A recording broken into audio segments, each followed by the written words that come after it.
Today's Edison format deck profile, Lightsworn.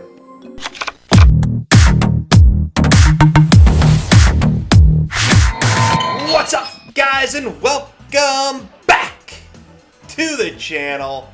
And today we are going over one of my favorite Edison format decks. It is one of the, I believe, cornerstones of Edison.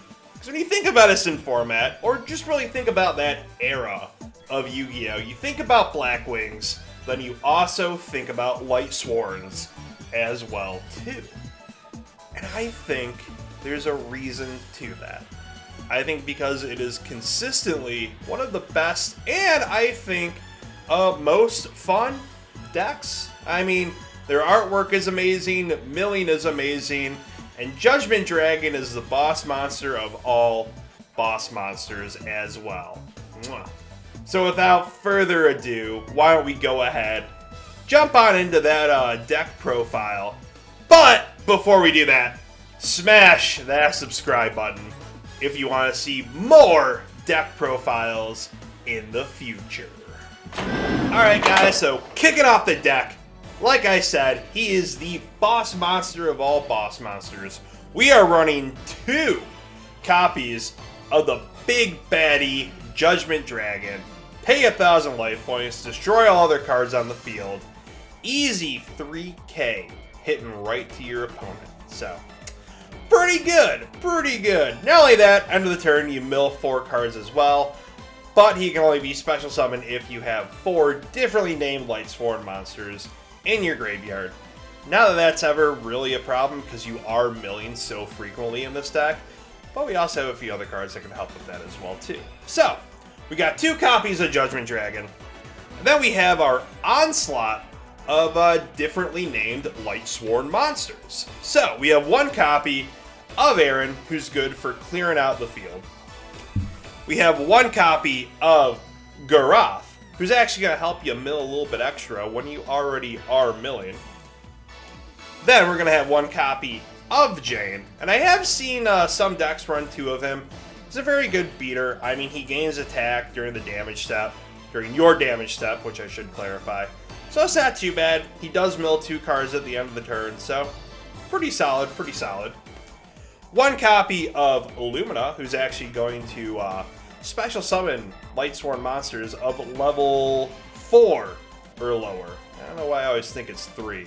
Well, level 4 or lower from the graveyard, you just gotta discard a card. So, hey, you can help fill up that graveyard a little bit quicker of Lightsworn monsters. So 1 copy of Illumina, 1 copy of Arcus, and then 2 copies of Celestia. Now she's gonna be the only one that we're tributing for. I know there is that dragon as well too, Garoth, I think his name is, Gragnaroth or something like that. But yeah, this is the one that we're playing in this deck. And then we also have 3 copies of Lila because she's so good at back row removal that we need to play her at 3. Now these ratios can vary between decks. I'm sure some people want to play more Lumina so you can special summon. Maybe some people want to play more Jane so they got a little more attack power. So it's kind of up to you. As long as you're getting those names in the graveyard, at the end of the day, that's all that really matters. And then to get closer to the end of our Lightsworn monsters, we got 3 copies of Wolf. Again, this is one that I've seen, 2 at. I like 3. I don't feel like I brick too much with 3, so yeah, it's not too bad. He's also solid discard fodder for Solar Recharge as well too. And then now to finally end off our Lightsworn monsters, we got 3 copies of Raikou. I mean, Raikou is just a great card. Mill 3, and then destroy a card on the field as well too. So not too bad. I feel like pretty much 50%, if not more, of Edison decks are running some Raikous in there. Then we have our honorary Lightsworn, who is Honest, who's going to give our opponent's attack of their monster to our monster. So, not too bad, not too bad. So we got 2 copies of Honest in our deck. Now, kind of going to our supporters of the deck, We have one copy of Super Nimble Mega Hamster, so we can get our Raikos a little bit quicker. We have one copy of Plague Spreader Zombie. Since we are milling so much, we can utilize his effect of being special summoned from the graveyard. And then you can actually put a Lightsworn to the top of your deck that's in your hand from his effect. And then if you're going to be milling at the end of the turn, you can mill that Lightsworn straight to the graveyard. So we got one Plague Spreader in there. We have one Necrogardener for a little bit more protection. Then we got Card Trooper, who is one that helps us mill a little bit more. And we also get a draw, so never hurts, never hurts. And then, to end off the monsters, we got one copy of Gores. Just in case. You never know what might be happening. Moving on to the spells, we do have a pretty healthy amount of spells. So we got 3 copies of Solar Recharge. With this, kind of help unbrick your hand if you do have wolves in your hand. Not only that, you draw 2 and then you mill 2 as well. So, yeah, double the benefit. So we got 3 copies of that in there. Followed by 1 copy of Charge of the Light Brigade. I mean, you mill 3 and then you get to get a level 4 or lower Lightsworn from your deck into your hand. So, pretty solid, pretty solid. There's a reason it's at 1 in this format, unfortunately. Followed by a Gold Sarcophagus, so we can get anything out of our deck that we might not want to be milled a little bit quicker. So 1 copy of Gold Sark. I have seen 2. It's kind of up to you how you want to go that route. 1 copy of Card Destruction to get some of those Lightsworns into the graveyard a little bit quicker. 2 copies of Book of Moon to either flip our Mega Hamster back down or our Raiko, or to use it defensively as well too. So 2 copies of Book of Moon.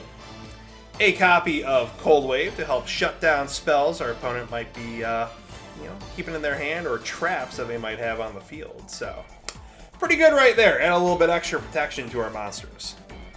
Then we got 1 copy of Foolish Burial, just to help load up their graveyard a little bit quicker. Followed by a copy of Heavy Storm. Then a copy of Mystical Space Typhoon to round out our spells. Now moving on to the traps, we only have 3, but I have seen more traps in some people's decks before, so of course it's always up to you how you want to play it. Beckoning Light, for example, I have seen 2 of in some people's decks. I just play 1. I like it at that, so hey, sue me. So 1 copy of Beckoning Light, followed by 1 copy of Mirror Force, then 1 copy of Trap Dust Shoot, because hand knowledge is the best knowledge that you can have in Yu-Gi-Oh! So moving on to the extra deck, while we do only play 1 tuner, you never know what might happen. Some kind of creature swap shenanigans or what have you. This is Yu-Gi-Oh! Weird stuff happens all the time. So we got 1 copy of Stardust Dragon, 1 copy of Red Dragon Archfiend, a Colossal Fighter, our Thought Ruler Archfiend, our Black Rose Dragon, our Iron Chain Dragon, our Goyo Guardian, our Brio, our Ally of Justice Cataster, our Magical Android, Armory Arm, Blackwing Armor Master, Arcanite Magician, Tempest Magician, and of course the Chimera Tech Fortress Dragon for that Cyber Dragon we would have in our side deck to round out the extra deck. So there you have it, guys. That is my Lightsworn deck for Edison format. Like I said earlier, you can play different ratios of different Lightsworn monsters, different spells, different traps. But let me know down below, what would you do differently? I'd love to hear it. I've seen some, some decks do some pretty crazy things out there. That is a little bit different from the Twilight deck that we've had on the channel before. You're not seeing stuff like Chaos Sorcerer or Dark Arm Dragon. It's a little more Lightsworn, a little more light focused.